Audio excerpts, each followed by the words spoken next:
కనిపించే నటి అదితిరావు హైదరి ఇప్పుడు కాస్త సీరియస్ అయింది. తనకు ఎదురైన చేదు అనుభవాన్ని ఇన్‌స్టాగ్రామ్ వేదికగా నెటిజన్స్ తో పంచుకుంది. అదితి ప్రయాణించిన విమానం ముంబై ఎయిర్పోర్ట్లో ల్యాండ్ అయిన తర్వాత కూడా ఎయిర్ బ్రిడ్జ్ ను తీసుకురాలేదు.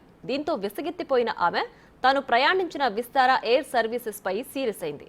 ఎయిర్పోర్ట్ సర్కస్ చూస్తోందంటూ అసంతృప్తి వ్యక్తం చేసింది.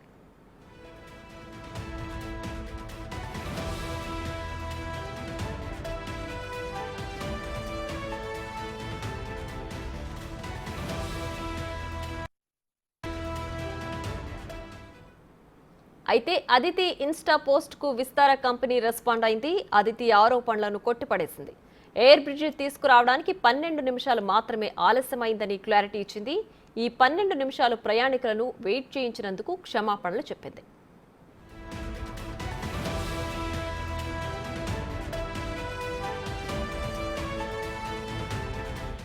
అయితే అదితి పోస్ట్ పై నెటిజన్స్ భిన్నాభిప్రాయాలు వ్యక్తం చేస్తున్నారు. బస్సు, రైళ్ల కోసం సాధారణ ప్రజలు గంటల తరబడి వెయిట్ చేస్తుంటారు.